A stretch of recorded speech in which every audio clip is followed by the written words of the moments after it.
Usually the show's an hour and 55 minutes. Do you need a little less? What's your schedule? What can you do? Well, 1 hour would be max for me because you have Okay, no idea the busy day I've that's had fine. today. It's 8 in the evening, and I understand. I haven't eaten That's all fine. day. That me and Jay we'll do an hour, and me and Jay will talk about weird comic books and TV shows. It's no problem. But welcome, Luke. Glad to have you here. We got Luke Blue Eagle here tonight with us. You're listening to Church of Mabus Radio, United Public Radio, and Luke Blue Eagle is the author of First Nations Crystal Healing, working with the teachers of the Mineral Kingdom. Really great to have you here, Luke. First off, what is your tribe, and tell us a little bit about that. I don't belong to any tribe. We Okay. have 4 different native ancestors. Because of the situation in Canada, um, the my ancestors decided quite a few generations ago that they would go into the white society, and and they literally disappeared into the white society. They stopped talking about the fact that they were native, and it's just a survival method, because the genocidal policies against native people have been constant in America and in Canada. And so I had no idea that we were native. And the day I moved from the family home to the Laval University to study music, that first night the ancestors came to me and told me who I was. And so the next morning I called my parents. I said, how come I've never learned that I'm native? And they said, oh yeah, we have native ancestors, but we never talk about it. So and they continued talking to me, and started my path right there. And I've never done anything else my whole life. I've been walking on this path from the age of 17, and I'm getting close to 70 now. Cool.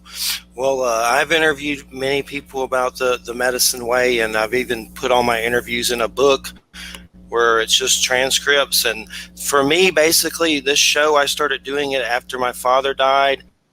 After I also had cancer when I was 17, testicular, I had a lot of paranormal and spiritual things happen to me where I saw beings of light and some weird things in the sky and ghosts and stuff like that. But I started to do the show to try to figure it out. But one of those paths has been, having people on about the medicine path and stuff. That's been healing for me. So I feel like I'm helping the earth and helping, humanity when we do shows like this. That's why I like to do them. And I've had lots of different ones on from different publishers and stuff, and I just love it. I love to talk about it. So it's great to have you here. What got you started on this book? Is this your first book, or did you have some other books, and what got you on this book? I've got 8 books published in French, and this is the first one that's translated into English. And it's one of my first books. I started working with crystals when I was 4 years old, spontaneously. And from that moment on, I was very interested because I had a very special experience when I was 4 years old that really lit me up to what the crystal beings were, and but I didn't find the right information until I met the native elders, and they had the right information. And so I've been with crystals my whole life. So what can you tell us about that experience when you were 4 years old that got you started? What happened? I was coming back from kindergarten, walking back home, and it was a sunny summer day. And I found this big translucent rock in the alleyway. And it was about as big as my father's fist. It was pretty big for a small little guy I was. And so I brought it to my room because it was beautiful. It was translucent, and you could nearly see through it, but I've never seen anything quite like it. And so I brought it to my room, and the sun was shining in the window, and I put it on a small little bench there in the middle of the room so that the sun would shine on it, so I could look at it because it was beautiful. And I sat in front of it, and suddenly the room disappeared, and everything disappeared except this rock, and we were floating in some kind of luminous place. And for me at that age, it felt normal. I really didn't think there was anything extraordinary. I just felt it was really nice to be with this crystal in this perfect place. It was like a perfect place. It couldn't be any more luminous than this perfect place. And, as a child, after a little while, I said, well, I want to go play outside. So I just came back into the room and went to play outside. And about 30 minutes later, I felt somebody or something pulling my hair here towards the sky. And instinctively, I started running. I ran up to my room. I ran up to the bench, and the rock was gone. And I spoke to my mother. The only person in the house was my mother, and she didn't go upstairs. So I was really intrigued. How could a rock disappear? And since then, I've learned that they are multidimensional beings, and that it had accomplished the task that had been given. So it just went back straight to spirit world, because they can spontaneously disappear or change dimension, and they can even grow spontaneously. We've seen crystals grow, or when they grow, it's like instantaneous. They don't need a mineral substance or anything. They just poof. They can add different points or whatever. They're living beings.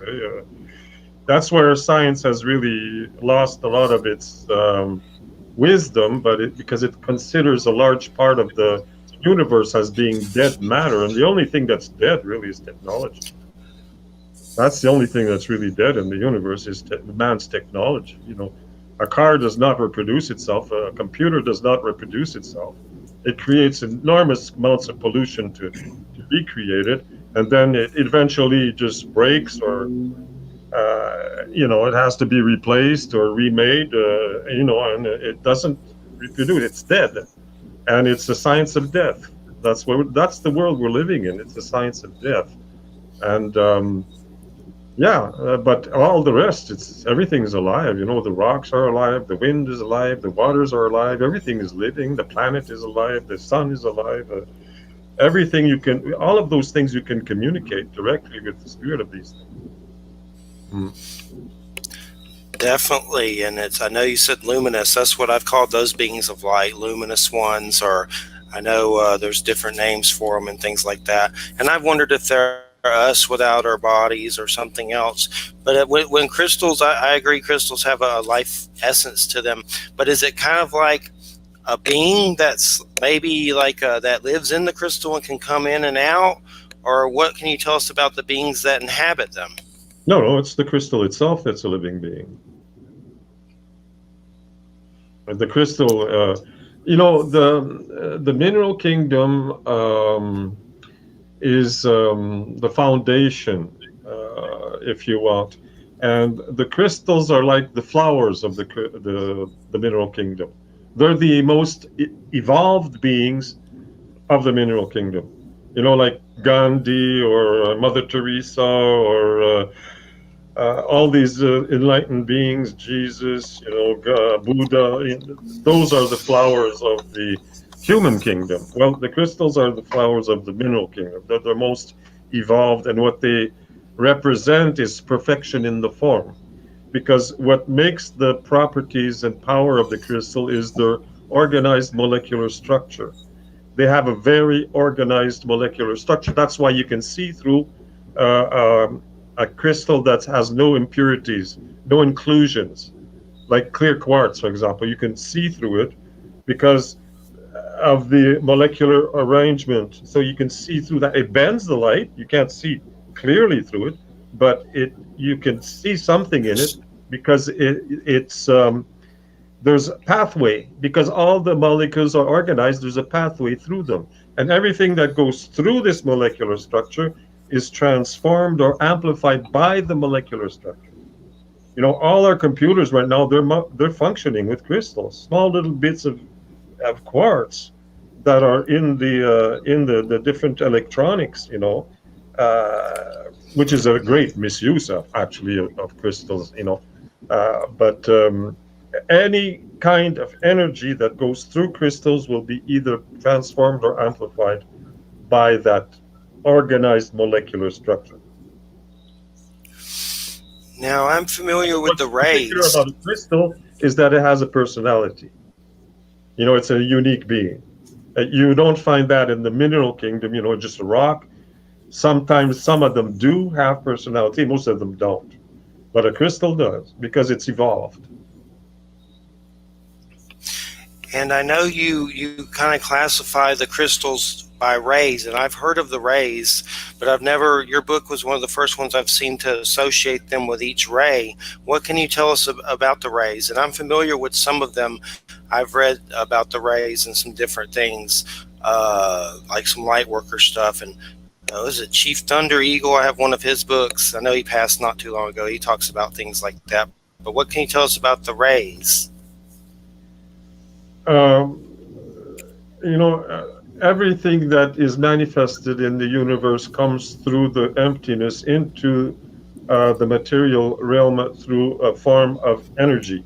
And this energy is a vibration, it's organized vibration. And like, for example, sound, what we're hearing now, this is vibration. Music is vibration. So when you go to the higher levels, very faster, like the A note, for example, is 440 vibrations per second. Well, if you go a lot more, a lot higher, thousands of vibrations, then you come to light.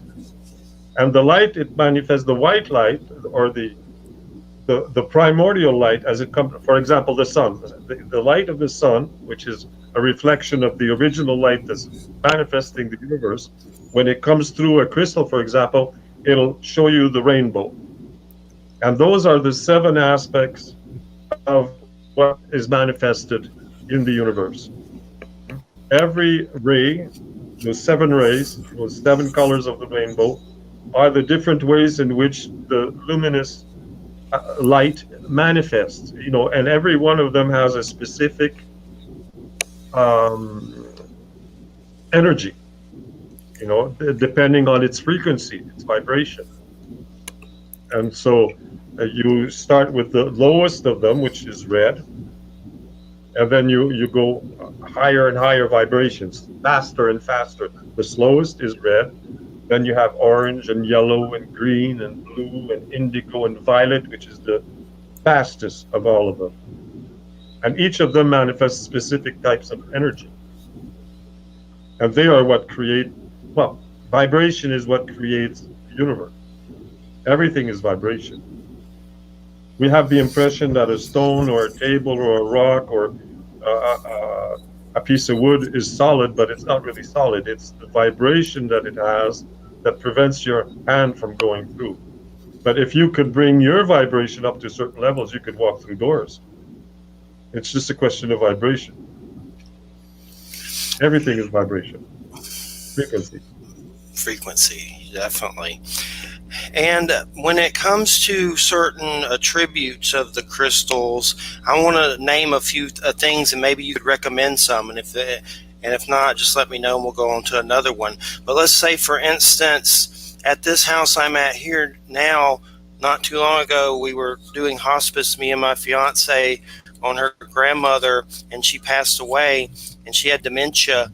And there's been some strange things at this house, and I don't think it's her from beyond the grave, but it may be something bad. I don't know, but something hit her bed late at night, and a glass blew up on a countertop that was crystal, and it was just very weird. No one was near it. The weirdest thing was something hit our bed late at night, and when we were almost asleep, and I thought something fell off a shelf, and I was looking around with a flashlight, but nothing fell off the shelf. Something really hit our bed that was something weird. But I guess when it comes to crystals, are there any particular kind that would help boost our energy or protect us against things if things like that are happening? That's a complicated question. There's not a single answer to that because you can't. A crystal doesn't work by itself. That's the first thing you got to understand. A Okay. crystal will do what you put through it. Like the crystals in the computers are singing, buy a Coca-Cola, buy a Toyota. They're Yeah. singing whatever the human is are putting through the crystals. And so the crystal will be using your energy. People don't use crystals unless they've been thoroughly trained in the use of crystals. It's not the crystal that's doing the work, it's the person using them. So, Okay. if you know how to purify a crystal, then the one that has the clearest energy, that's the most adapted to human beings, is the quartz crystal. So, if you purify a quartz crystal in salt water, you just put a bowl of water and you put a pinch of salt in it, sea salt, and a bowl of in glass or ceramic. You don't want to use any metal or plastic for that. Then after 7 days, it'll be purified, and whenever you need to purify it again, you do it for 20 minutes. It's enough. And that crystal you can carry around on you. It will protect your energy field because it amplifies the etheric web. And when you're not using it, Cool. you I wrap. have one of those. That's the easiest thing to do, uh, with that intention that it amplifies your etheric web. So it'll heal the tears and mend whatever um, tears or holes you have in your energy field. And so anything that's not of the light cannot affect you. Cool. I have one of those, so I'll definitely have to utilize it more, for sure. I try to get some. I have a collection of some, but like you say, I mean, I don't know really much about using them except, and I've learned a lot more through your book about it. So that's my thing, is just figuring out how to utilize them and everything. What what can you tell us about the violet ray? I've heard about that in so many different forms. What exactly is the violet ray?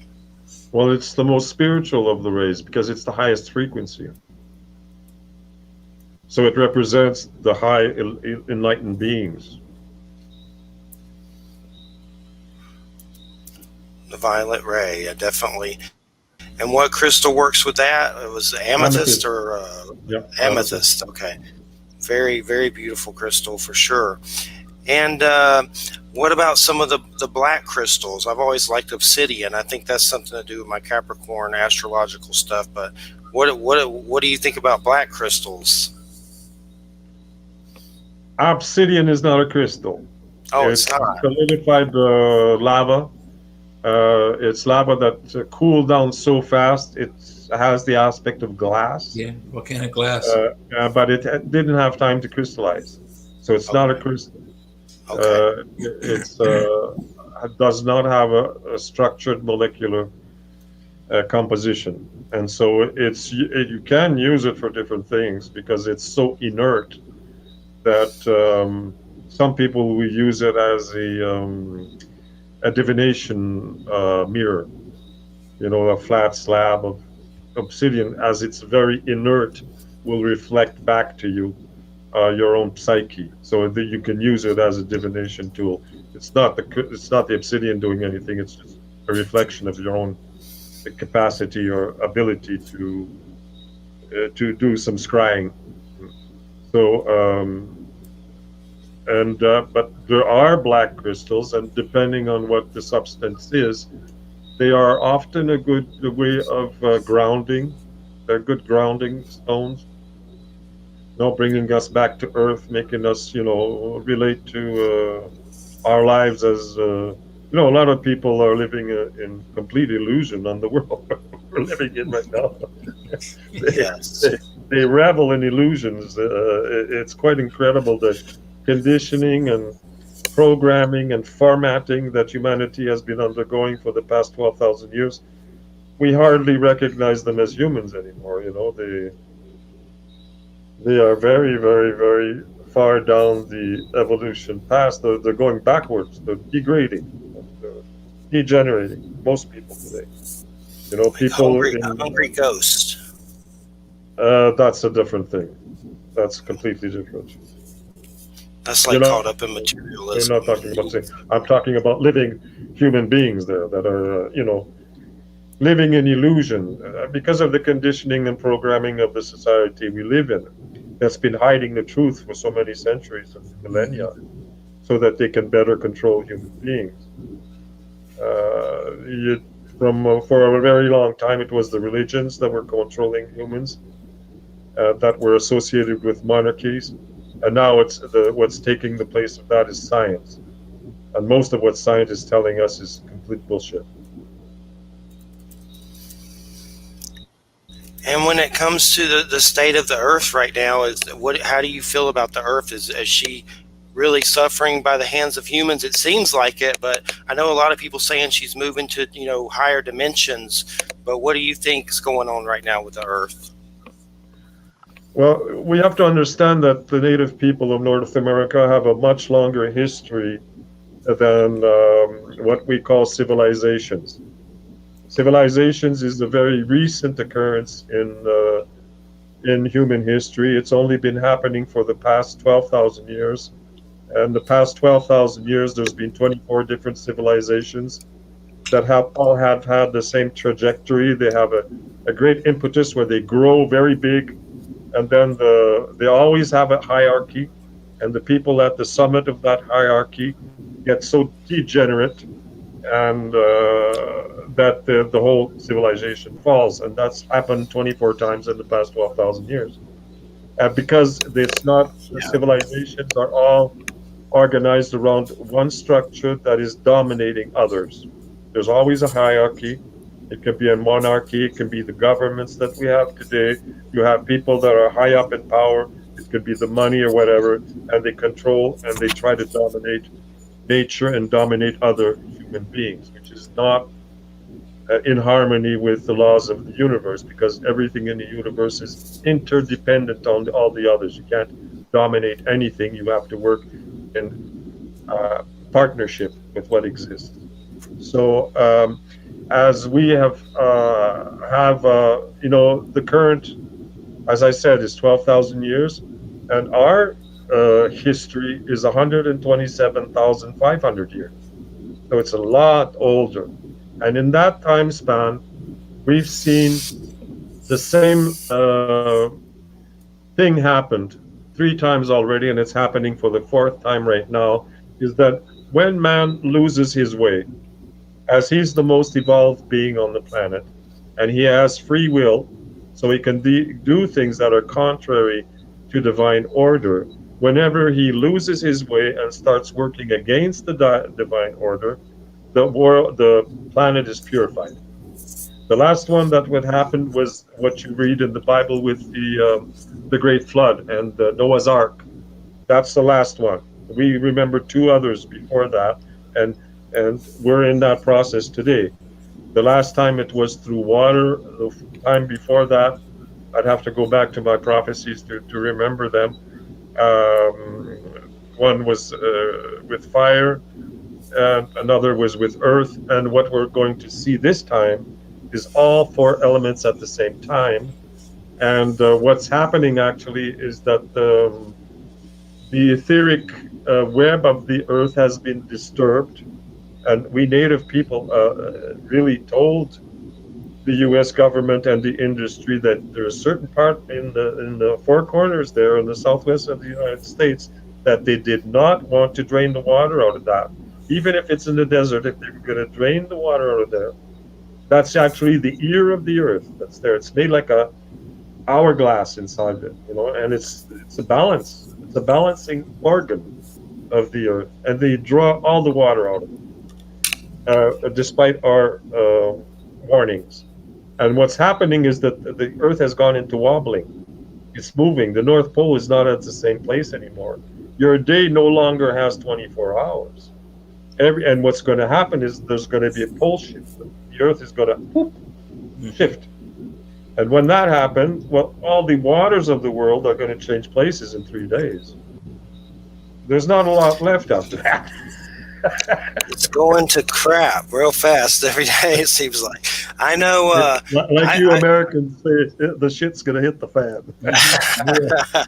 And one thing I've noticed, I've felt dizzy a lot lately, and I put up a status on social media asking other people if they were feeling dizzy, and like a ton of people were saying they felt dizzy. It was like That's I the felt like I was in a electromagnetic horror movie. pollution of 5G. That's the electromagnetic pollution created by 5G. And then I know there was the Inuit tribe or something warned the government too, but I know a lot of natives have. But the pole shift, all four elements going off, it's kind of and then the things going on with COVID and all that craziness. There's been so many deaths with that. That's kind of like a weird, creepy purification too. That's terrifying on many levels. But definitely strange times that we've been in. And America's weirder than ever. It seems like it's about to turn into Mad Max here or something. And it was like that during Trump, but now it feels like it's still like that. Like it's at Worse. the verge. Yeah, it's crazy. All politicians suck, Jay, but nonetheless. But so what do you want to ask Jay? Let's get Jay in there with some questions from the book because we try to balance it out a little bit. What do you want to ask Jay? Yeah, I had a good question. Well, first of all, when you're talking about the vibrations, and I want to see what you think about this. Most science, and I know you probably don't agree with science in most cases, but most scientists lately now think of most energies as not necessarily just having vibrations, but traveling in waves. So like gravity moves in Yep. waves, light moves Yep. in waves, energy moves Yep. in waves. So Yep. do you agree with that? Okay. So I'm not as knowledgeable about crystals as you are. I mean, I like minerals. I like crystals. I have a small rock collection on top of my entertainment television cabinet, and but there are those crystal skulls. There's like supposedly like 13 of them. And there's the Mitchell Hedges skull, and supposedly someone, and I don't know who it was. Maybe it was Mitchell Hedges. One of those two gentlemen said that they think that they're data storage units, and they think that there's some sort of information in them, and they're wondering how to get the information out, and they think that if they get all 13 skulls, they find the 13th skull, they put them together, some sort of projection will happen. What do you know about that? If they are storage devices, because we use, like you said, crystals and quartz in our computers, and they use quartz as a data storage unit. How do you get that energy, that data out? Well, you need a high level a crystal practitioner. Yeah. It's an ability to read the crystal. So if the data comes out, is it just the crystal reader is able to see it, or is it like projected on the wall?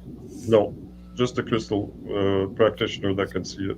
So it's like he picks it up like radio waves in his mind? How do you call this? Clairvoyance. Yeah. Clairvoyance. Yeah. Okay. So that definitely travels in waves. Because I've always thought that is fascinating. I mean, the crystal skulls, they're made in such a way that we can't replicate it, and they're ground across the grain or the grooves of the crystals themselves. And if we were trying to make them today, we would crack the skull in the making of it. So, do you have any idea how they were made?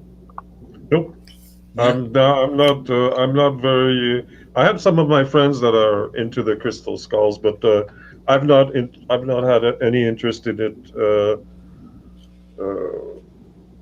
I know that there's a lot of them moving around. People have made a lot of them, and the original ones, I haven't been into that knowledge, and I haven't learned. I know some people. I've seen the original 13. I've seen 2 of them that were at one of my teachers' places, and I could sit with them for a little while. They are powerful, and they do hold a lot of knowledge. All crystals hold a lot of knowledge, but the form they have makes them more able to hold more. They can hold more knowledge than normal crystals. And I have a few crystals that I use in that capacity to store knowledge in them. I'll hold them when I'm at a teaching, and if they record what's going on, and I come back to that vibration of what was happening. but I'm not very knowledgeable about the skulls. So through a clairvoyant kind of thing, while you're holding the crystal, what you think goes into it? Come again? So when you say you use your crystals as data storage, same thing, like through clairvoyance while you're holding it, what you're thinking goes into the crystal? Yeah, it's a vibration. It's reading the vibration. It's very difficult to describe because it's happening in your mind. Yeah.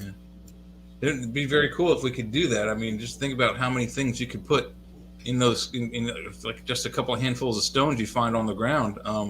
Because we use these computers for storing all of our data right now, and they're, like you said, they're clunky. They tend to go bad. The process of making them is poisoning the planet, and when they do go bad, we throw them away, and what happens? They poison the planet. So it's not good technology. And this may be a little off key, but you talked about this first rock you found, and it went back to another dimension. It went home, I guess. It sounded very much like a movie called Buckaroo Banzai, where at the beginning of the movie, the hero of the movie tries to travel through a mountain using technologies and devices, and when he does that, he goes through in their movie through the eighth dimension, and he brings back like a living creature. And then throughout the rest of the movie, other creatures from the eighth dimension come back and try to kill him. So is it possible? I mean, would we be able to actually at some point move through dimensions, or is that just beyond our capacity at this point, technology-wise? Oh, sure. You don't use technology. You don't use technology. It's much easier to move through dimensions with your psyche than through technology. The science that could make that possible does not exist. Yeah. Because you have to understand that the technology is made of material stuff. And when you're talking about dimensions, you're not talking about material stuff. You're talking about pure energy.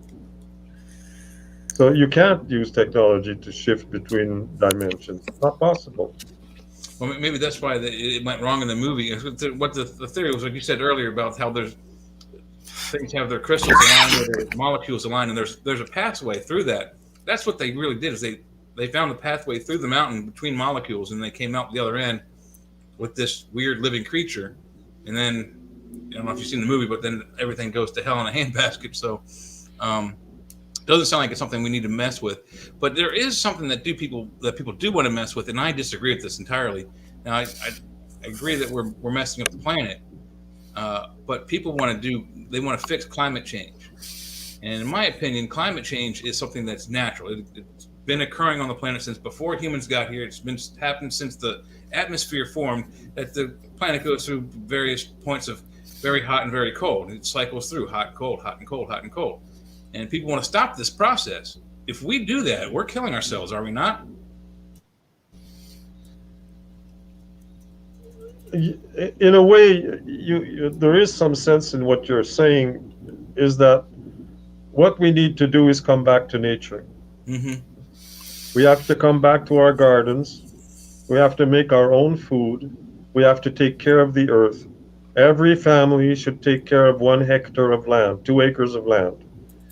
On 2 acres of land, you can feed your family for eternity. You don't need more than 2 acres. And there you build your own little private paradise. And that's, every family should protect that 2 acres of land. That's the only thing that we could do right now. Because the powers that are creating this mess right now, they don't want us to do things like that. They want us to live in a technological world because they can control us through technology. And it's all a question of domination and control over other human beings, and that's why there's so much disinformation that's being fed through the media, and you can't seem to make sense of anything that's happening because none of it is true. None of it is real. What's really happening has been hidden from the public for centuries. Okay, what's really happening is all hidden. The agenda of what's happening right now with everything we're seeing, we're only seeing what the media is telling us. And the media is not telling us the true story at all. It's been hidden for millennia, and so when you need to come back to what's real. You need to come back to what's true, and that's the earth and all living beings on it. So every person has to come back to nature by creating their own garden and their own sacred space on earth in nature, and simplifying their way they live, getting rid of as much technology as possible. We can't get rid of all technology today for the simple reason that we're so degenerate that we would not be able to survive in nature anymore. We don't have the knowledge, and we don't have the physical prowess to do that anymore. You Hmm. know, our bodies are a lot less stronger and a lot less resilient Yeah. than what we had, even 100 years ago. We've become very soft and very feeble, very Yeah. feeble on all levels. We're degenerating on a physical level, on an emotional level, on a mental level, and on a spiritual level.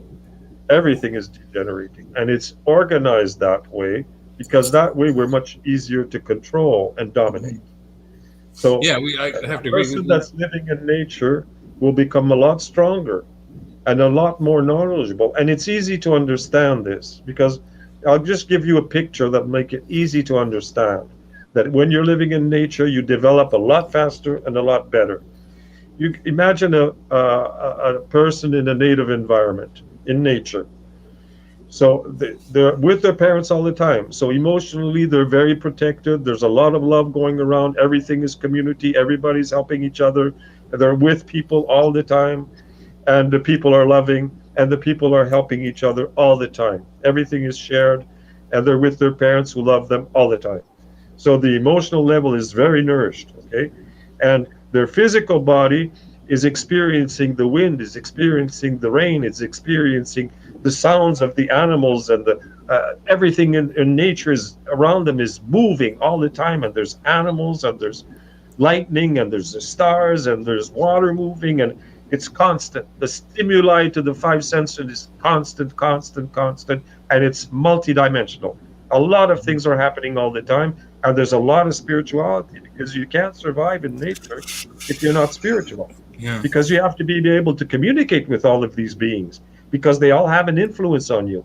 The animals have an influence on you. The plants have an influence on you. The elements have an influence on you. If you can't communicate with them, you're not going to survive. So your spiritual aspect is very organized. And your mental aspect, well, it's incredible because of all these stimuli. And you have to remember everything, because you're walking in the woods. A white man, you put him in the woods, in 5 minutes, he's lost because he can't recognize what's around him. He hasn't got the memory to memorize what's happening. But in nature, people have to develop a very powerful memory if they're going to survive. Hmm. So now you put the same child and you put him in a classroom. Okay, you got four walls around him. He has to stay sitting all day. He has no emotional input. The teacher can't touch him because he might be brought to court. If picture in nature, they're touching each other at the time. There's lots of emotional, loving, caring atmosphere. There's no stimuli. The walls are not moving. There's no sounds coming from nature. There's no stimuli at all. The only stimuli they're getting is from that teacher, and what the teacher is saying is a bunch of bullshit. Yeah. So how can that people develop? He can't develop. He's underdeveloped, and that's the world we're living in.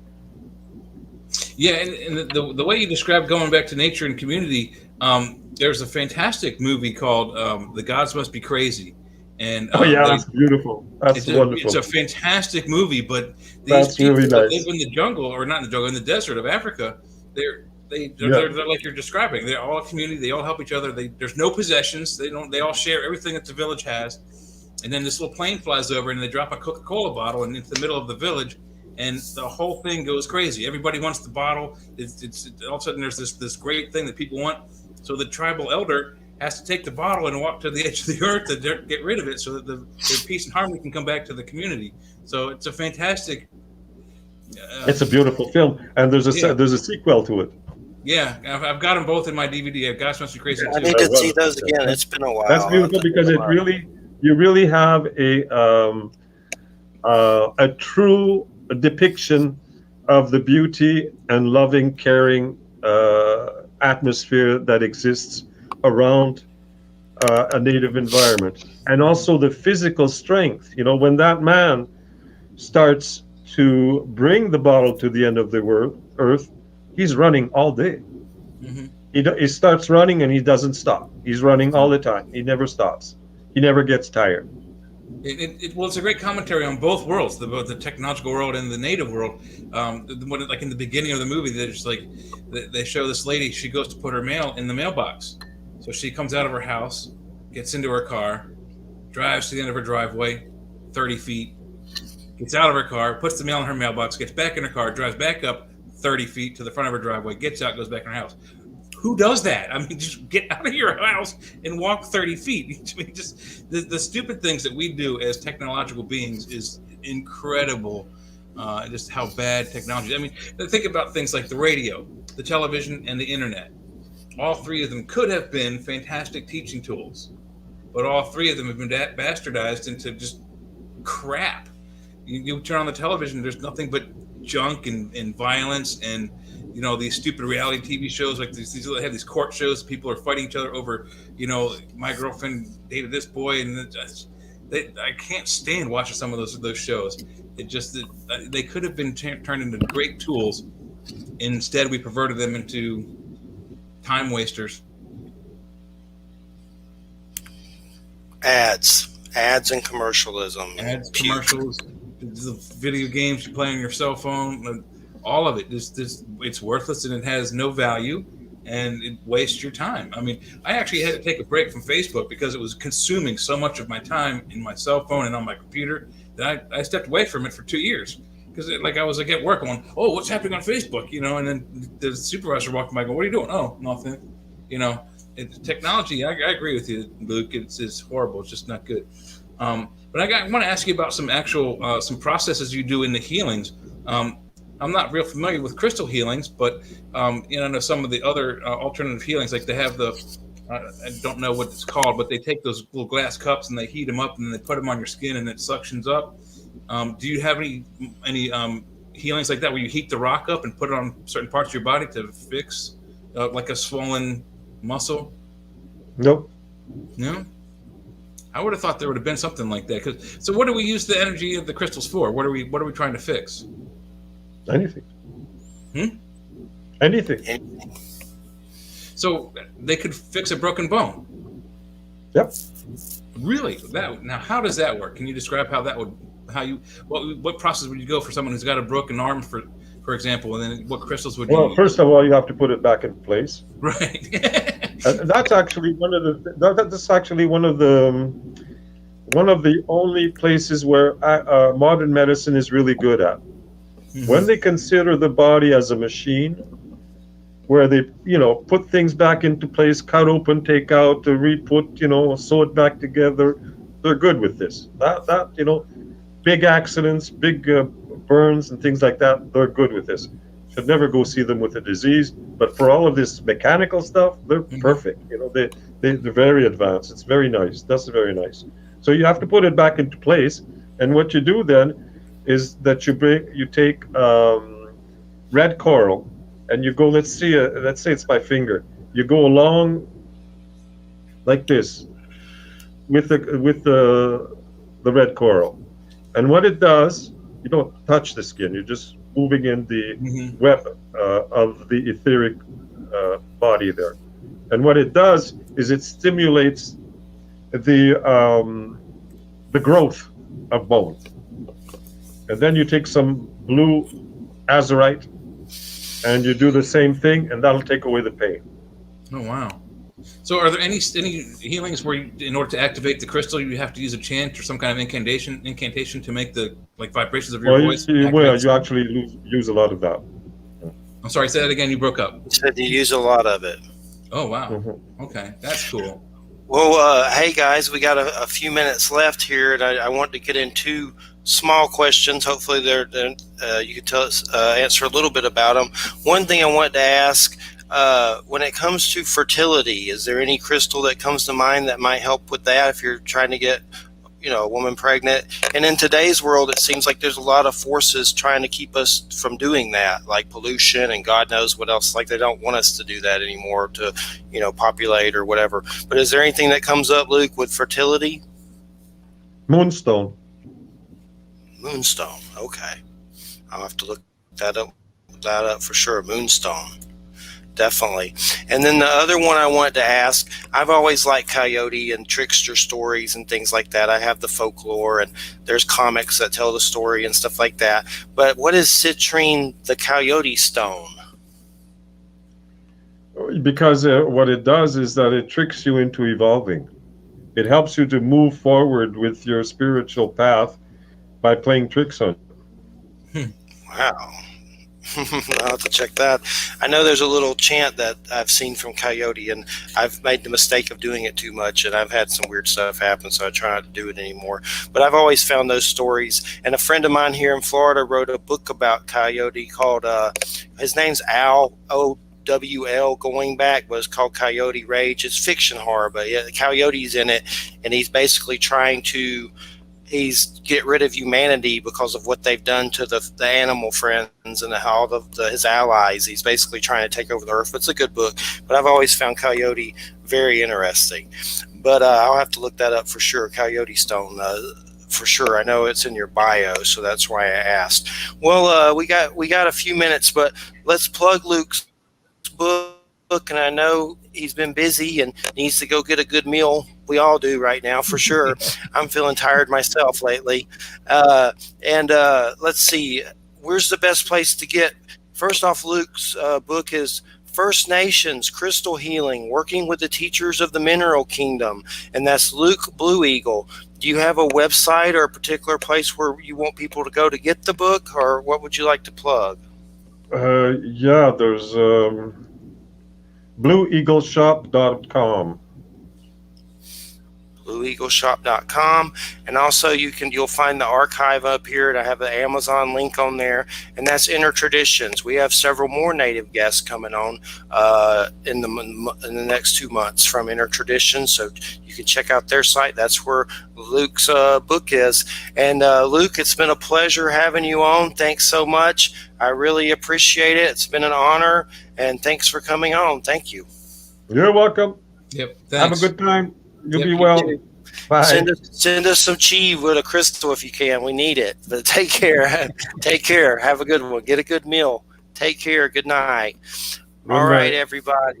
You're listening to United Public Radio, 107.7 FM New Orleans. And Luke was out doing a healing, and he needed a meal, so he only did an hour, which is fine. But now we're going to free ball it, baby. That's right, because that's what we do. Free balling. Yeah, it's a song, isn't it? Luke was dropping the S word, so hopefully I don't think that one's that bad. And Jay's doing beer online. He's going to get JoJo on him. Is that a beer? To hide the label. It's a brown bottle. It could be root beer. That's the JoJo rule, though. But anywho, you look tired, Jay. I feel tired. I am. I look tired. Yeah, we're both tired. I've been going all day since like 10 a.m. So things have just been weird energy-wise. Like, does things feel weird everywhere, or just something feels weird? I don't know. It's like draining or something. Everybody I talk to is really tired. He says from 5G, baby. 5G, baby. It's possible. I mean, this is my first 5G phone, and that's I like the phone, but I wake up 5 or 6 times in the night to go to the bathroom, and then sometimes I can't go back to sleep, and then when I do go back to sleep, it's like 20 minutes to get ready to drive to work before I'm late. And then when I get to work, like the last couple hours, I'm just like, just dragging along. It's either we're too far from the sun or too close to it. I don't know what, but something feels out. Something does feel off. Luke says 5G. I know Christina, she breaks out on her hands when she has her phone a lot. She has a lot of hand pain, and like little cuts will pop up, and they happen more when she's on her phone. It's because it's that 5G going through them, baby. That 5G. So I dropped my phone in the bathtub today in the water, and it's okay. So, like, just totally dropped it into the water, but got it really fast and saved it. So, luckily, it's all right. But it definitely scared me for a minute, no doubt about it. But I was going to bring up Reservation Dogs. That's a good show on Hulu about natives. That's really good. Reservation Dogs. I've been watching a little bit of, personal indulgence in this show called Below Deck Mediterranean. It's about these people who they're the stewards and the deckhands on a, private charter yacht.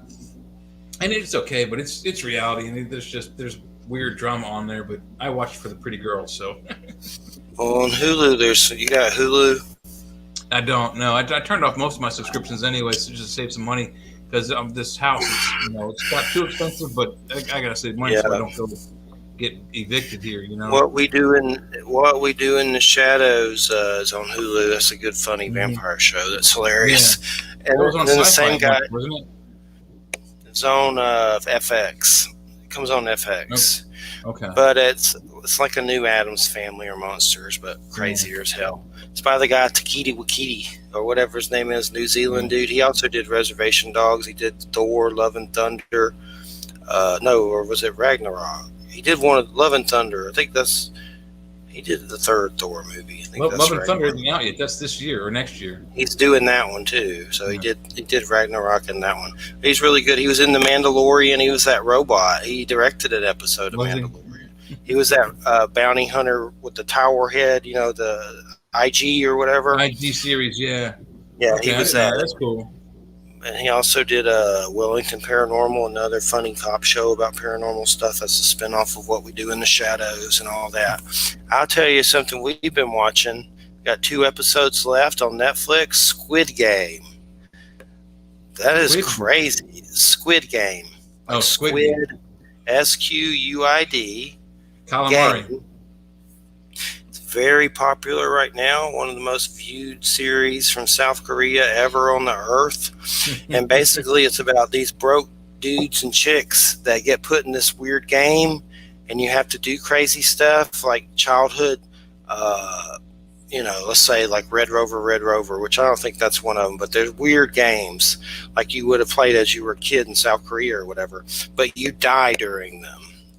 They shoot you. If you lose, you die. And then there's this big old giant thing of money that you get if you win at the end. But it's crazy as hell. Like, it's really good, but it's nuts. It's called Squid Game. I'd highly recommend it. But and there's a weird dude that wears a mask. They all wear masks, but the contestants don't. But there's a really cool old man, South Korean old man that's a really good character with dementia. It's sad about him, but it's violent. God, it's crazy. Sounds like it's the Running Man for real. It is like that. It's like the Running Man and stuff like that, but it's definitely crazy as hell. It's definitely 9 episodes the first season. I have 2 more to watch, but you can watch it. I'm watching it dubbed, so they have it's well done dubbed, but you can watch it in the native language if you want. But I don't want to read no subtitles. I space out when I'm doing the hooba, so I can't be reading subtitles. But nonetheless, What do you think about this new show that Demi Lovato's got, where she's like, what if aliens were already here? Duh. I have it, but I haven't watched it. Maybe one day. I'm just curious. What does she bring to the table that we haven't been talking about for the last 7 years, 8 years? I didn't even know who the hell she was. Yeah, she's some pop singer or something. I was just like, until I saw it. Yeah, I see the commercials. I'm like, why are you even on this subject?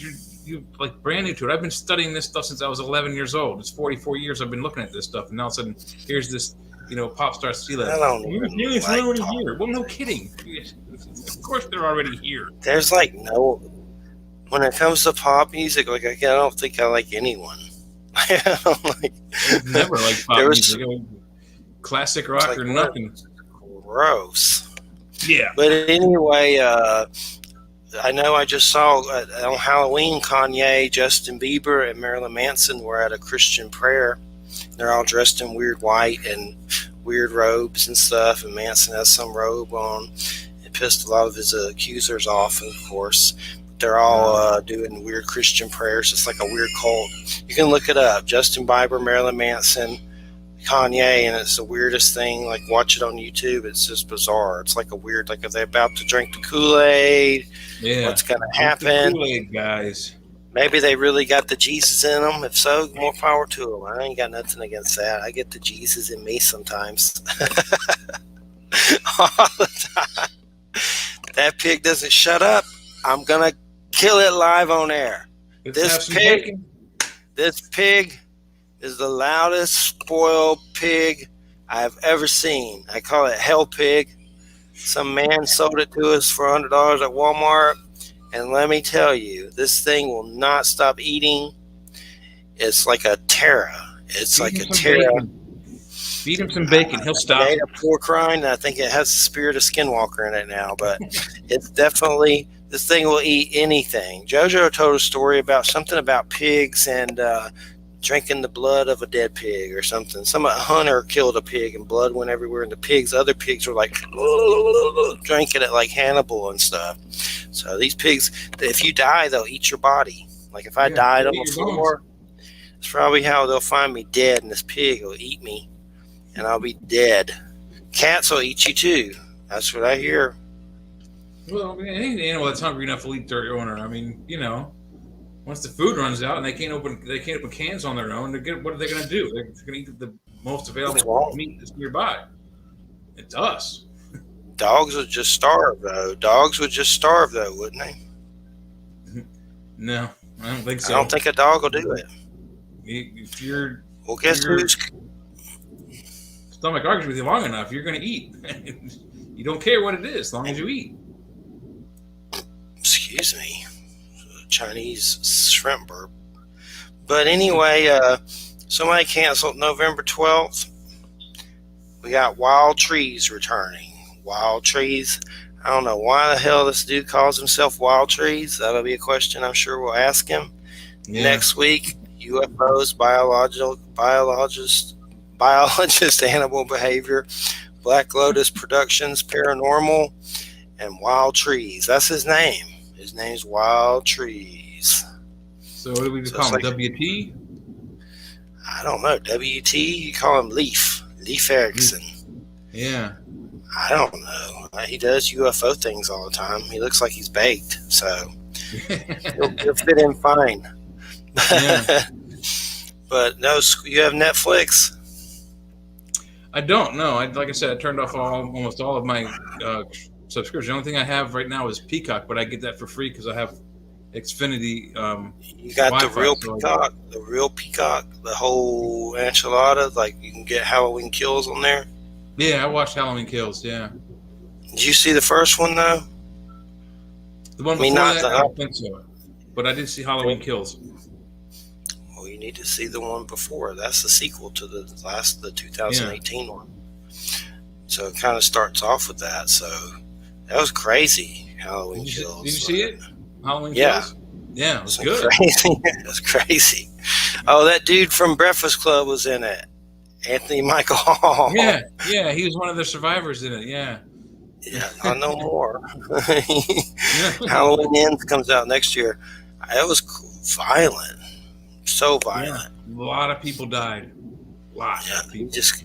And how did he get back up? They messed him up. What do you got to do? Cut his head off? I mean, why don't they just cut his head off and not do it? Or that would be the first thing I did. Supernatural. We know that much. He's supernatural in nature. So the more Jamie Lee Curtis's character said, the more he kills, the more powerful he gets. So he kills a lot of people. I mean, the opening minutes he kills 11 first responders. So it's energy. Yeah, that was crazy with the fireman situation. Yeah. And with that weird pickaxe thing, he was, oh my god.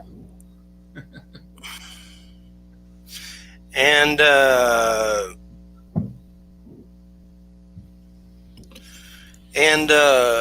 thing that was crazy about it is just nuts. Like it was just nonstop.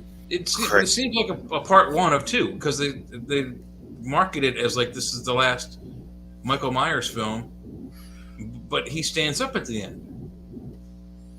So I'm thinking there's got to be a second half Yeah. coming. There's got to be a second half coming.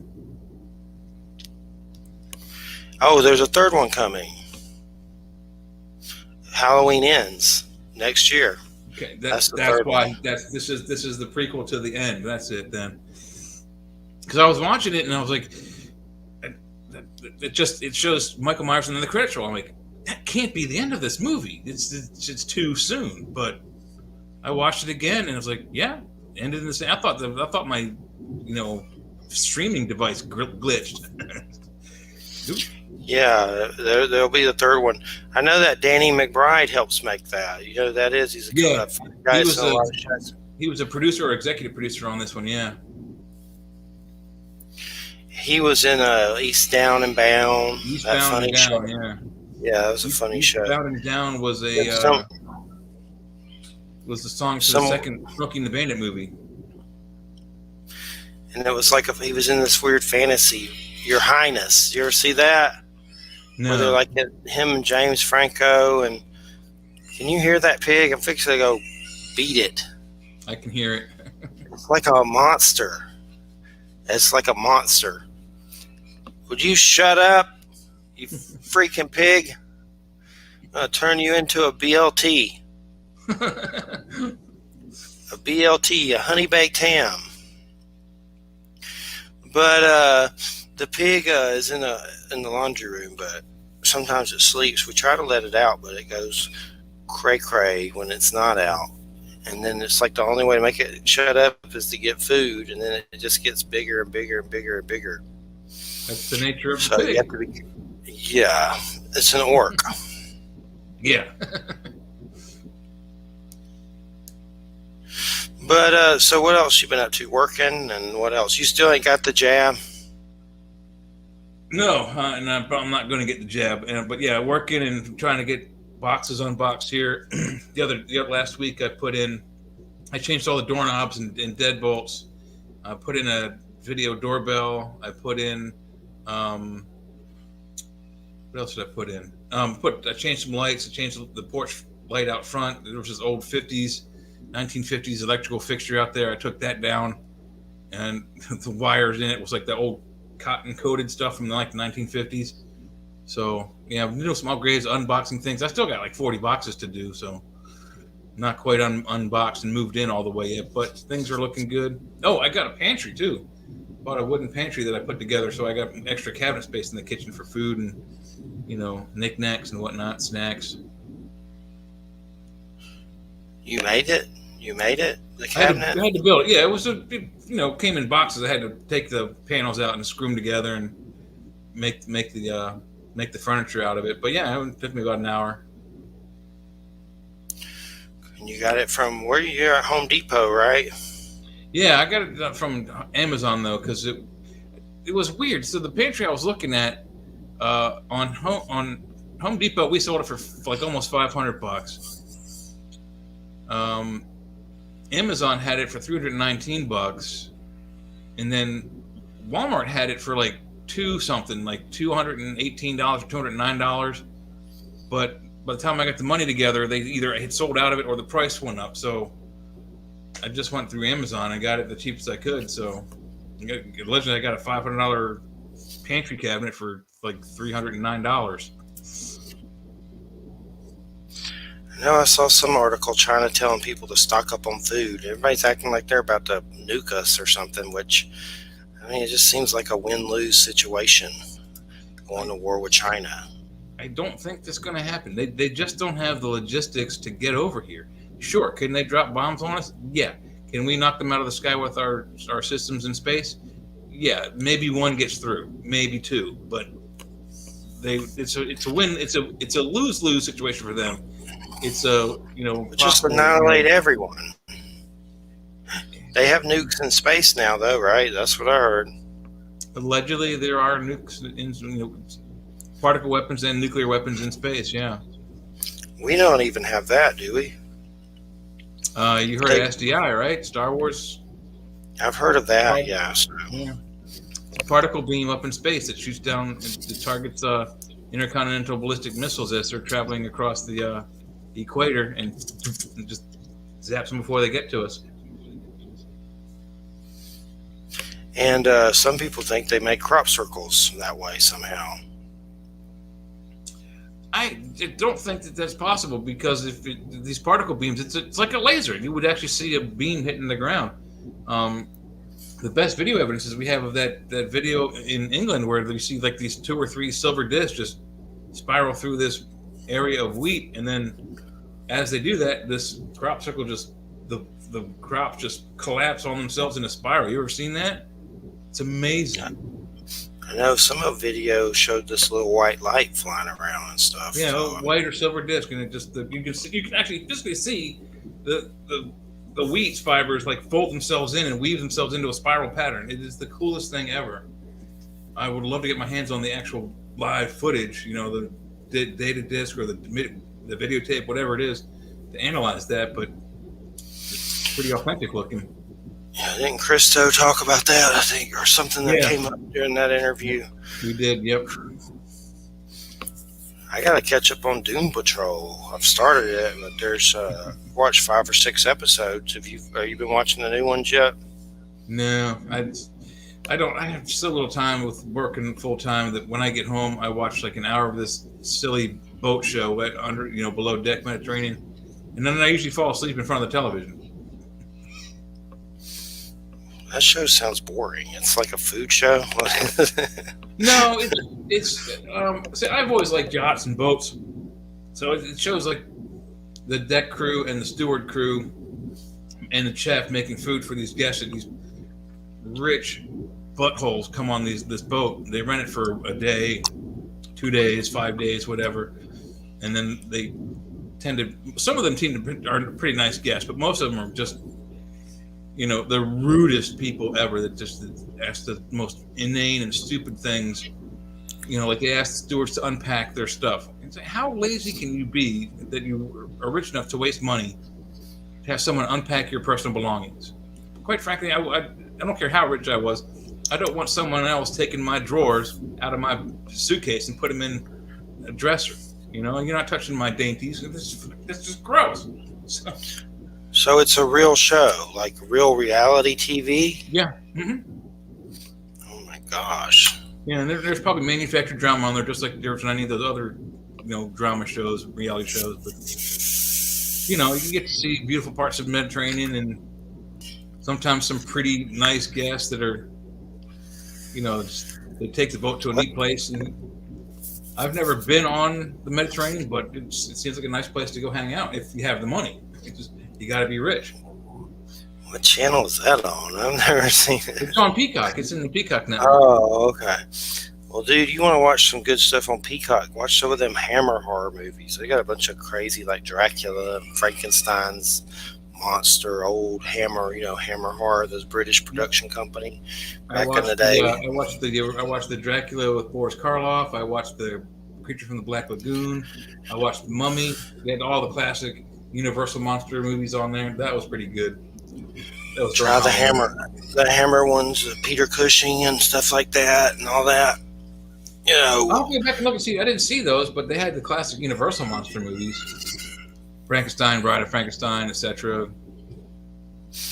Shut up, you pig! Anybody want a pig? I'll mail it to you.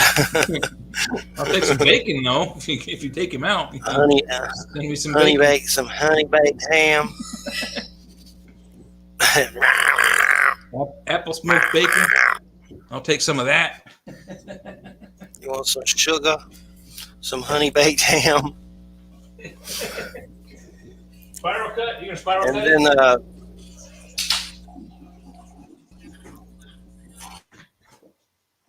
sorry, I had to get some water. You gonna spiral cut that ham? Hello?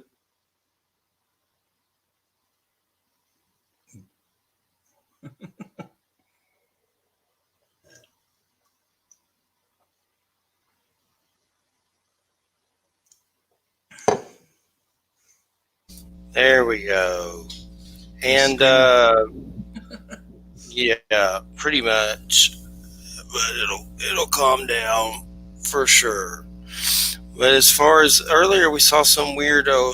Christina saw some dogs run by the lake. They look weird. Though. It might have been coyotes or something like that. Do they have coyotes down in Florida? I don't know. Yeah, You do? there is a yeah. We've heard a bunch of them earlier, a few nights ago, and they were like a pack of them going crazy out there. For sure. There was a pack of them just going crazy. Yeah, they were screaming at the moon and just going nuts, like really close. You could hear them. It's like a tribe of them. Yeah. A tribe of coyotes. I didn't know there's a coyote stone. I didn't either. That was cool. What is it? Citrine. It was called citrine. Mm-hmm. Coyote stone. That's weird that he said it would teach you or trick you. A stone that tricks you. Citrine stone. And then moonstone for fertility. He didn't say really how to use it. You need to check out that website I just sent you on the chat here, Jim Coleman Mines. They probably have that stuff for sale, moonstone and citrine. He's got a lot of stuff. I mean, they even has Shivalinga stones from India. You know, like the stones that Indiana Jones went after in the Temple of Doom. What's it called? Shiva Lingam. Those are the kind of stones. Like in the movie, it was what do they call? Yeah, I call them Shiva Lingam. They're like fertility stones. Oh, they sell those? Yeah, I got 3 of them. They're like this. They're huge. They're like this big. They're like 5-6 pounds each. And it's a real stone? Yeah, polished out of the Ganges River in India. JimColemanMines.com. I'll have to check it out. He sells them there? He sells everything. I mean, he's got, geodes and just about every kind of stone or mineral you can think of. He'll sell it. Wow, how much do they go for? I think the Shiva Lingam stones I bought were like $35 or $40 a piece, and I got 3 of them. How much? You have 3 of them? Where are they at? You show them? Are they nearby? I can get one if you want to look at it. Is it going to be hard, though? You can go get it? You won't fall or nothing? Take me a few minutes. No, my attic is finished, so I'll be back in a minute. Okay, yeah, go get them. So I'm going to sing everybody a little song right now. Kumbaya, my Lord, kumbaya. Kumbaya, my Lord. See, at the Church of Mabus radio show, we bring on shamans to facilitate healing in the world, to bring forth the earth's message, to bring forth healing from the wounds of humanity's technology that is destroying the planet. We bring forth messengers to bring and raise consciousness of the sky people, and to break the earth free from the bondage of mankind. That's why we have these medicine people on the show, to facilitate healing. So maybe the name scares you of the show because I was fried one day and like Nostradamus. Well, all we got here is healing. So once you get past the shadows, you can sit down and run with the wild pack. Like you can see on this logo, the Sasquatch with a piece of meat hanging from his stick. So that's what we do at the Church of Mabus. We facilitate healing with medicine people. So don't let the name scare you. It's kind of like listening to Alice Cooper, but he's a Christian. His name's creepy, but when you get down to the creamy goodness, it's the load. The load. So, all right, Jim Coleman's Mines. So, yeah, I bought these 3 different Shiva Lingam stones.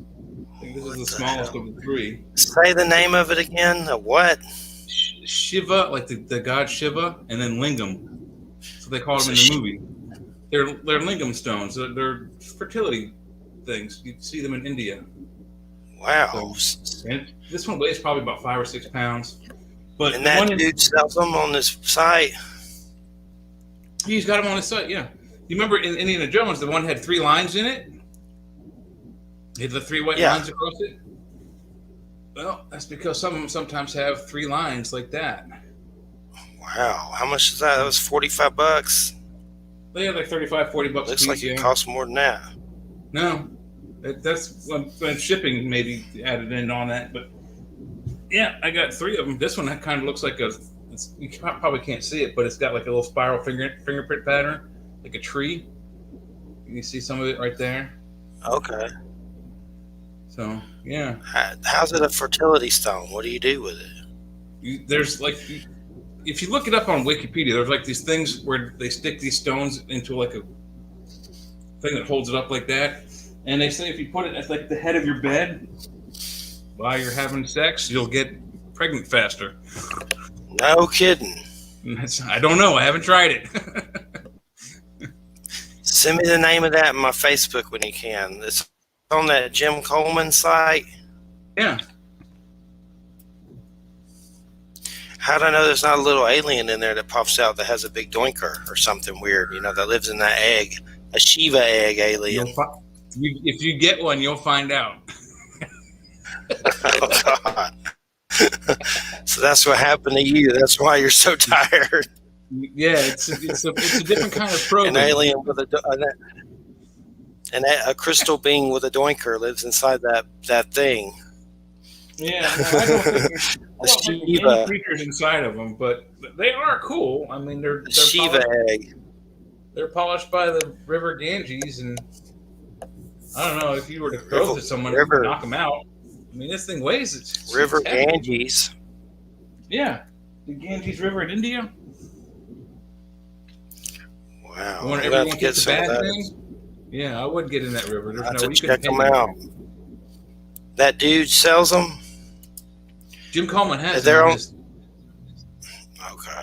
I'll know them when I see them, probably. But send me the name of them if you can on Facebook, so I can remember, because that's a weird name. Yeah, I wrote it on the chat here, but yeah, it's weird, but they're cool stones. I mean, I collect all kinds of stones and minerals, so. And I got 3 of them to go. I was going to put them in. I was going to use them as a part of my Indiana Jones costume. I was going to put them in like the bag that Indiana Jones carries. It's like I'm not going to carry 15 pounds of stone around for a costume. So that idea went. Why did Indiana Jones have them? Is he trying to get somebody preggers? No, Temple of Doom. He had to retrieve those stones. Yeah, that's where they got the idea for those stones. That was the main artifact. Mm-hmm. Yeah, at the end of the movie, he climbs up the cliff and he holds that up on the cliff with the 3 lines on it. The other 2 fell to their demise in the river with the crocodiles and the bad guy. But he got one of them. He went there to get the stone back for that village that helped him when he fell out of the tree or fell out of the plane. I saw someone just died on the Indiana Jones movie they're making. Someone croaked. Really? Wow. Someone just died on the movie that Alec Baldwin was making too. Yeah, that was crazy too. Mm-hmm. God, why do they have real guns on there? Are you stupid? That's the way the Crow guy died. Didn't they learn anything? Bruce Lee's son was murdered, well, not murdered, but died in the same way. They were practicing, and they didn't. The blank was filled, and they shot him with the blank bullet that killed him. Yep, Crow. Yeah, Brandon Lee. Yeah, they have real guns on the movies for a couple reasons. One, when they're not pointing it at a person, when they show from the back, like in the movie Predator, when they show them shooting through the trees with the Gatling gun, and they're shooting live ammo while you can see the live ammo is knocking the trees down. That's one of the reasons.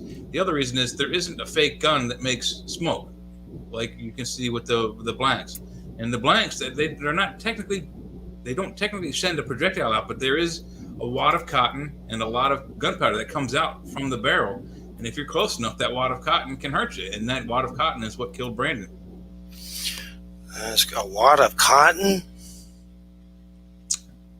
wad of cotton or a wad of plastic, whatever it is they used to hold the gunpowder from So it's not a blowing out real. the It's bullet. not a real bullet. No, you ever seen a starter bullet? Like for a starter No. gun? They're usually Oh, yeah. the brass is crimped at the end like a shotgun shell, and then underneath that is either a thick piece of cotton, not the kind of cotton you stick in your ear, but like a cotton disc or a cotton wad that holds the gunpowder in, or there's a plastic disc that holds the gunpowder in, and when you shoot it, that thing opens up and everything that's inside, gunpowder and plastic and cotton, comes out the other end, and if you're close enough, it'll kill you. Yeah, we have some rings. Me and Christina, they're made out of antler turquoise and Hawaiian warrior wood and koa wood. Oh, That's cool. our rings. They're pretty cool. Got them from Hawaiian place. But I'm going to definitely check out those fertility stones, and hopefully there's no doinker alien inside of them, but keep them at the headboard. What if they fall and hit you on the head? Well, just make sure you put it on something that it isn't going to roll off on, Wear a helmet to bed.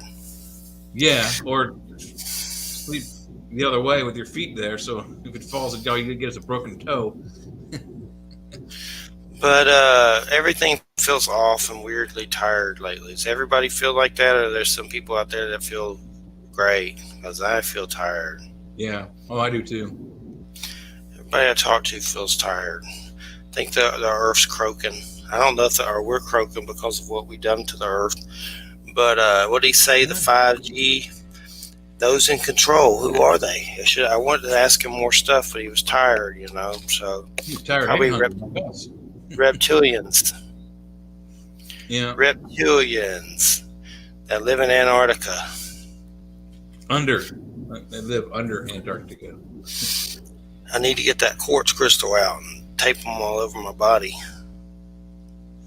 Yeah, that was a neat story he talked about. And we wish we had more time to talk more about that and elaborate on that. But you don't find that kind of behavior generally in your normal type of quartz. It doesn't just disappear.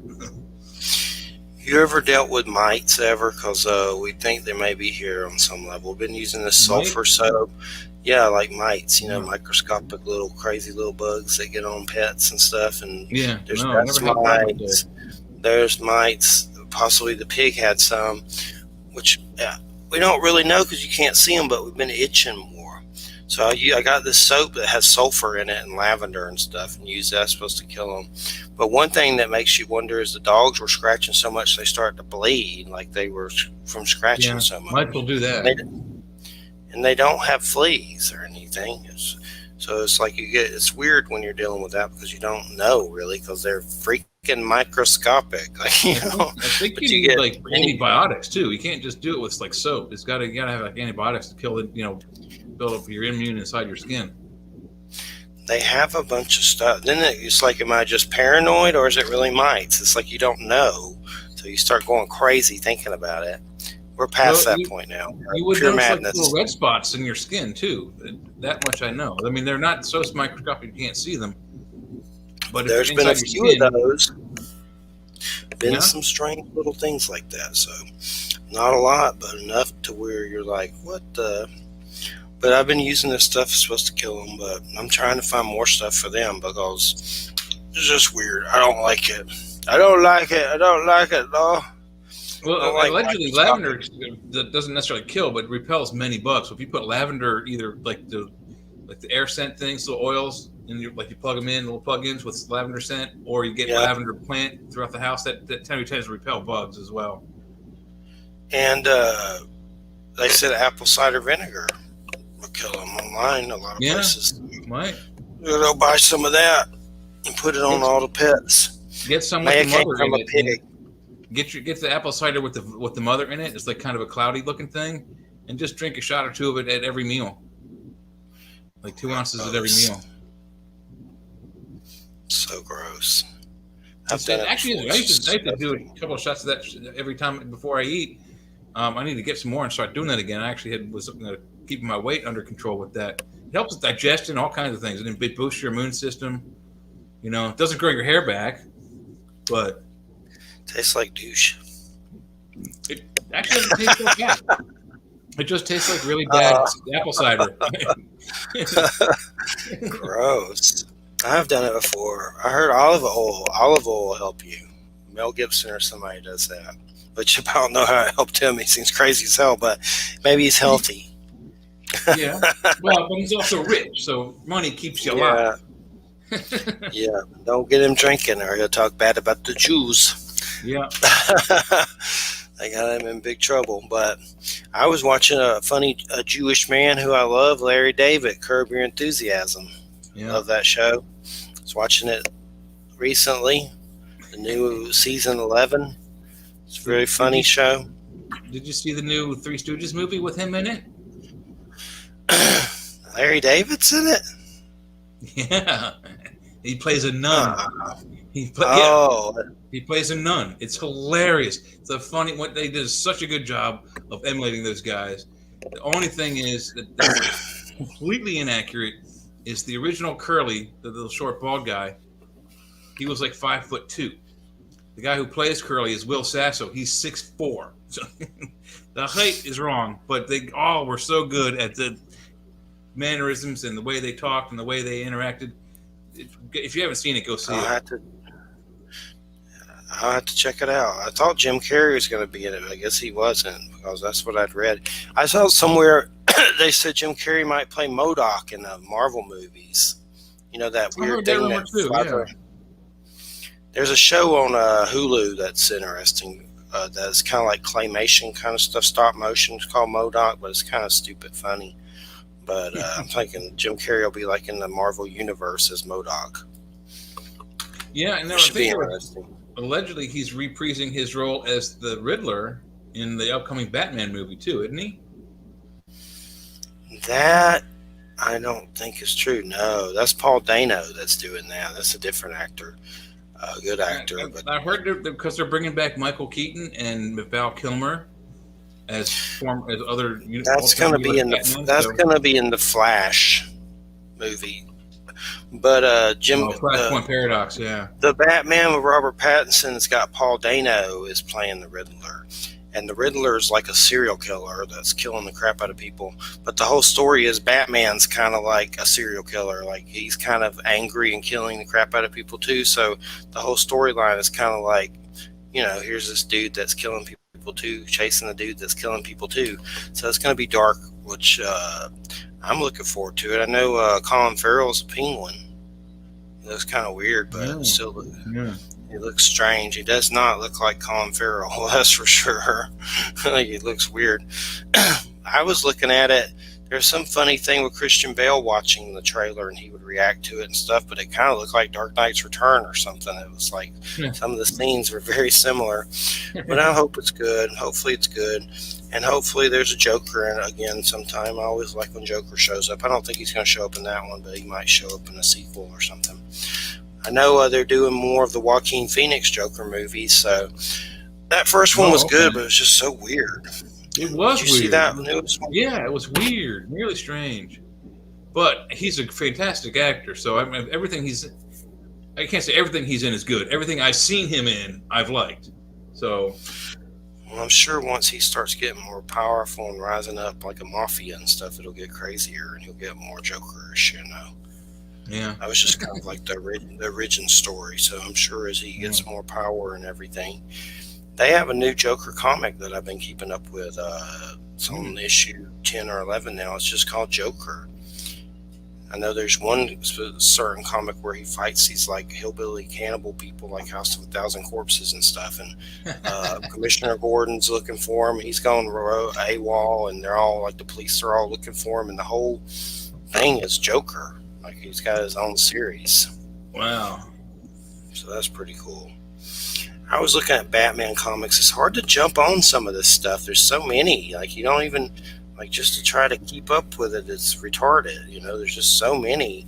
You don't even know where to start. I know James Tynion just stopped writing for Batman. Now they're introducing some new Batman people. That might be a good place to jump in. I don't know. Issue 118 is a new writers or whatever. But it's just confusing. You just got to pick a jump-in point. I mean, I was collecting kind of regular in the 90s.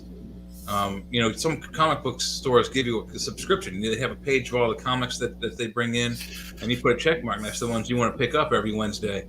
And I got like all of the X-Men books and all the Spider-Man books. I got like most of the Superman books and some of the Batman stuff. But they came out with they redid the Captain Marvel Shazam in the DC universe. So I jumped on that right away. So I got like the first 2 years of that, issues 1 through 12 and 13 through 24 or whatever, the first 2 years.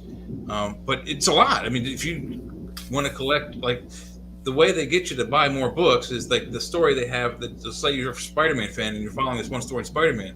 Well, that story is going to jump over to another Spider book, to another Spider book, to an X-Men book, to a graphic novel book, and so you have, in order to get the whole story, you got to buy a year's worth of books from 5 or 6 different titles. That's what they're doing right now with this story called Devil's Reign in Marvel. Mm-hmm. And I was like, do I really want to jump on this? It looks like a pain in the ass to even keep up with. Like, I was just thinking I'll skip it. Wait a year till the whole story plays out, and then just buy the graphic novel. Yeah, that's the best bet for sure. I know I recently got... have you seen Immortal Hulk? That's really good. That's a great one. I picked those up recently. There's only 50, and it's complete, but basically it's Hulk, but it's kind of like horror. Like, it's by this guy named Donnie Coates, and it's really good. Like, it's crazy. Like, it's not like any other Hulk story. It's kind of like some H.P. Lovecraft meets the Hulk or something. It's crazy. Oh, wow. But it definitely brought the Hulk back big time. But they just ended it on issue 50. And the Thing and the Hulk got in a big fight, and the Thing kind of whooped up on the Hulk, which I still need to read. Thing whooped up on the... No, nah. Yeah, that happened. It happened. But they fought before. The Thing's pretty big. Like, he's about to have his own series, too. Or I don't know, maybe just like 6 issues or something. But yeah, I like the Thing's Thing. Big, he's strong, but the thing about Hulk is that the angrier he gets, the stronger he gets. And the angrier he gets, the bigger he gets. He's like Michael Myers. Yeah, allegedly. Yeah, in unboxing all of my DVDs, I came across my entire run of. I've got all the Incredible Hulk movies and TV shows. I don't have the. I don't think I have the Edward Norton movie, but I've got all the TV movies. I've got the entire run of the TV series. The TV series was awesome. It was one of the first well done Marvel any comic period TV shows ever. Before that, they had Spider-Man with Nicholas Hammond, which was like 2 or 3 seasons, but the special effects were hokey. You remember that show, the original Spider-Man live action? I don't think I saw that one. I don't know. It was pretty hokey. When you go to spray his web, you could see, like, it's supposed to come out of here, but you'd see like the ejector send a string from back here, and it was really bad. But it was the only thing available at the time. And then a few years later, Incredible Hulk comes out, and I don't think, how old was I when that came out? Probably 15, and I watched it religiously until it was over. I know that ISIS lady croaked. Who's that? The actress that plays ISIS. Oh yeah. The ISIS. Yeah, she did. I found that. I've got that DVD set, and I've got the it's a home version. It's like it was like the guy transferred his VHS recordings of Shazam onto disc. But you can buy the good one on DVD. But I got Shazam and I got ISIS on DVD. That was a good show too. Yep, and I've been trying to keep up with Spawn, and I don't know if I'll ever get every one of the Spawns, but they luckily have been coming out with these omnibuses with 50 issues in each one. I guess they're going to do them all right now. The second one comes out in December, and there's 50 issues in each color omnibus. But I've been also trying to get the single issues, but it's kind of like a crazy task that is just nuts because there's so many. And now they've released some new Spawn titles: King Spawn, Gunslinger Spawn, and The Scorched. So now there's like more Spawns that just started, so it's hard. And then if you go broke one year, 3 seasons of Spawn on DVD from HBO. Those are really good. I wish they would have finished those. They're really good. I need to watch those again. It's been a while, but for some reason they canned it, which was stupid. Advertising money. It wasn't bringing in the money they wanted, so they canned it. They did that with Deadwood, which was really stupid. I don't know what they're Star thinking. Trek. Almost you pick any version of Star Trek. Do the same thing with almost any good TV show. Firefly. I heard that the reason they did Deadwood, Rome, and Carnival is because some murder happened at HBO with some guy's family, and he was running, and he came back and got rid of all the violent programming, like some weird crap. And those shows were, I know Deadwood was doing good. It won like Golden Globes and stuff, or Emmys. So it's just weird when they do stuff like that. It's just crazy. Finally, they made a movie for it, which the movie was good, but why not just do some more of it? You made a mistake. Keep Deadwood. Maybe one day. I haven't watched that new Sopranos movie yet. I heard it pissed a lot of people off. The prequel movie, Saints in Newark. That is. I've seen it on Peacock. Yeah, I didn't know that was a prequel for. Yeah, wow. Okay. Yeah.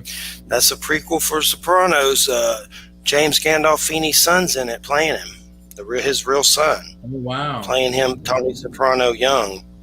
I'll watch it eventually, but I saw it upset a lot of Italians, or a lot of people. It upset the mafia.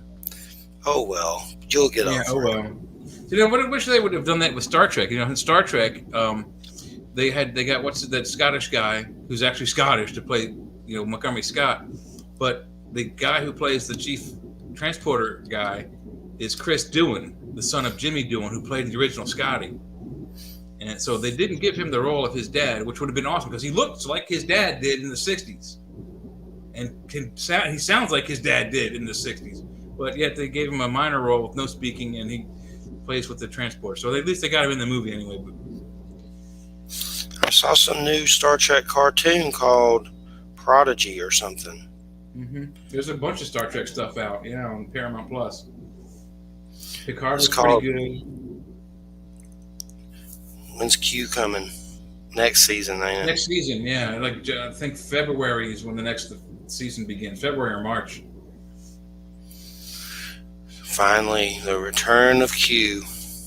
Well, they also had what's her name? 7 of 9 was in Picard. Yeah, I saw that. She's really pretty, even now. She's like a year younger than me, maybe a year older, but still good looking lady. And Picard, it was okay, but I hope it gets better. It was way different than anything Next Generation ever did, so I enjoyed it. It'll get better, hopefully. Yeah, Mandalorian. What's that? They're on their third. They're coming up on their third season. The first 2 seasons that was pretty good. I watched the Karate Kid streaming TV show. They're coming up on their 4th season. And that's really good. Yeah, it is. It is really good, but it's only like 15, 20, 30 minutes each episode. Some are longer, some are shorter, but each episode got progressively better and better and better and better. So if they can keep that progression going, it's not going to suck. I need to catch up on that. I haven't finished the last season or so. I saw several of them, but it was the first 3 or something. I don't know, but there's only 3 seasons right now. 4th one is coming out next year. I don't think I've seen the 3rd season. That's probably what it is. If you haven't seen the original Girlfriend, Elizabeth Shue's character, then you're not caught up. I haven't seen her. Yeah, she's in the 4th season. I'll check it out eventually. Faux sures. But Squid Game is a good one to watch. I got to catch up on Doom Patrol. And I forget what else. There's so many. I need to watch Dune. That's on HBO Max now, I'm pretty sure. Yeah. Dune, the movie. I need to get my HBO Max back on. I'm a huge Dune fan. I've read the book, and I'm dyslexic, and reading sucks. So for me to have read a book that's that complex 5 or 6 times, that's saying something. And I've actually watched the original movie, the David Lynch movie, with the book, and thumb through the book and see how close they got. They were okay. It was not entirely accurate to the book, but they were close. Then I watched the David Lynch extended movie version where he took his name off of it, and it's Alan Smith. He's the director. It's a little closer to the book than David Lynch's version because it's the rough cut they did. The extended version is the rough cut that came out after he cut it down from 6 hours. So originally he had a 6-hour movie on his hands.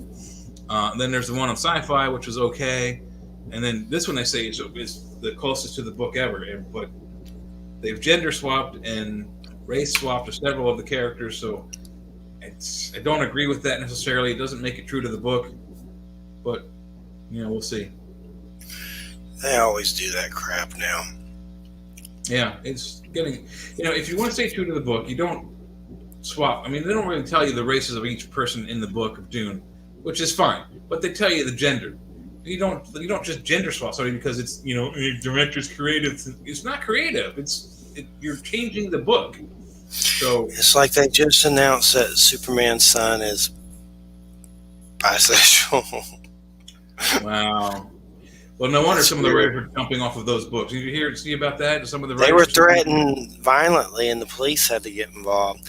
Like, I was getting that, and now I'm like, do I want that? I don't care what people do in the bedroom, but do I want to see Superman's son like doing dudes and stuff? Not really. I mean, I don't. I'm hetero. Why would I want to see it?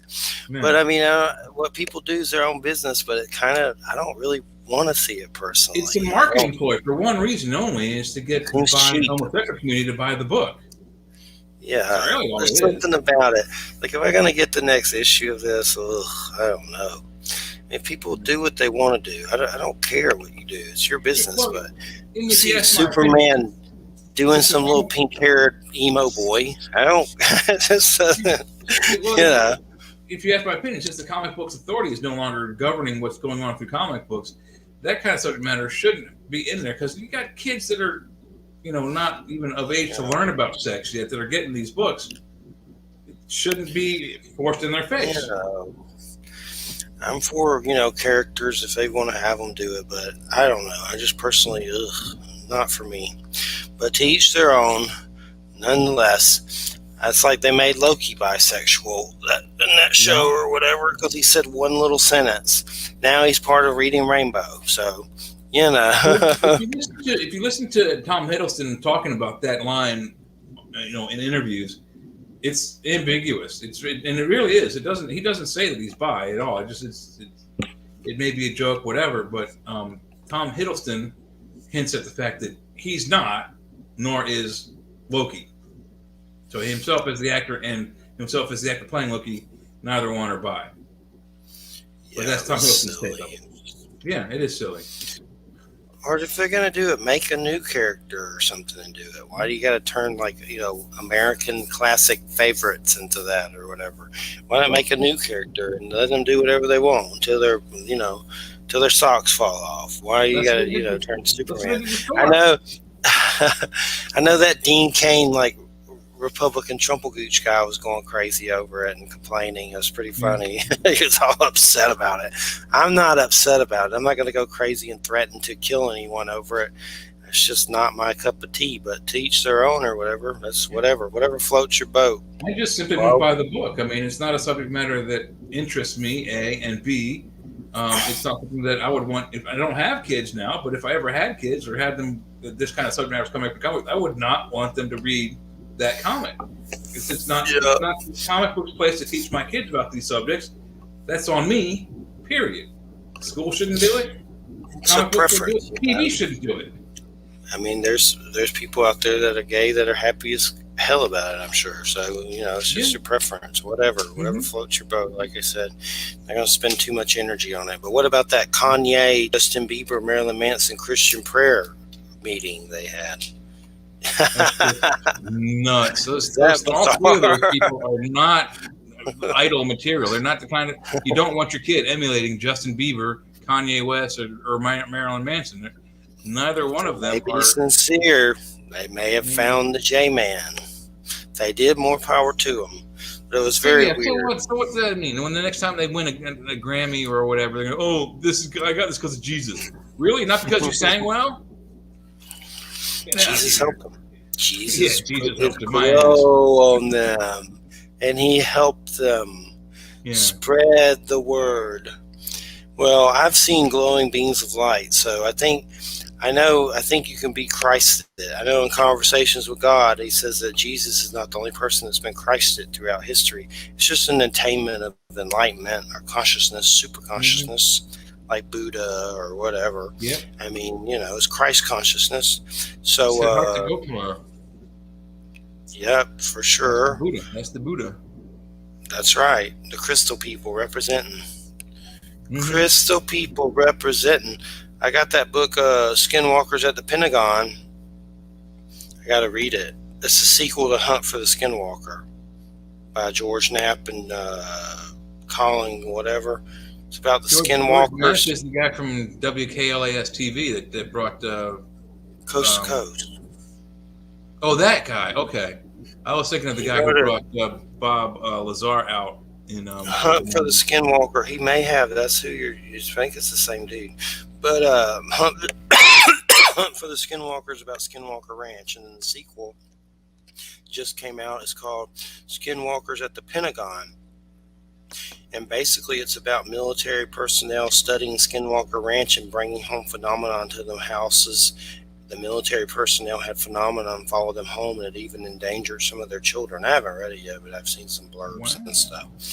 But you should check out those books, Hunt for the Skinwalker and Skinwalkers at the Pentagon. Skinwalker at the Pentagon just came out, and basically it's about that phenomenon following them home. So it's not about skinwalkers controlling the Pentagon; it's them studying them and weird stuff happening. The phenomenon, they studied Skinwalker Ranch, and the phenomenon followed them home, and weird stuff started happening in their houses. And there's a bunch of UFO crap in it about all that stuff with Harry Reid and Robert Bigelow and all that crap.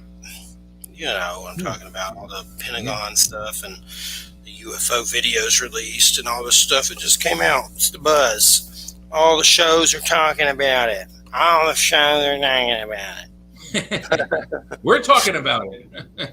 I'll talk about some of it, but other than that, I don't care. But I'll read the book one year. Yeah. All right. Well, we're at the tail end here. Hopefully Luke's going to send us some crystal chi, because I feel like a dead corpse. But anyway, right now. We'll see you next week. I almost said next year with the wild trees. So everybody have a good weekend and be ready for Wild Trees. He's coming Friday. That's right. So everybody have a good weekend. Watch Squid Game. I want JoJo to watch Squid Game. All right, everybody. Take care. Good night. Good night. I bid you welcome. Good night. End broadcast. End broadcast.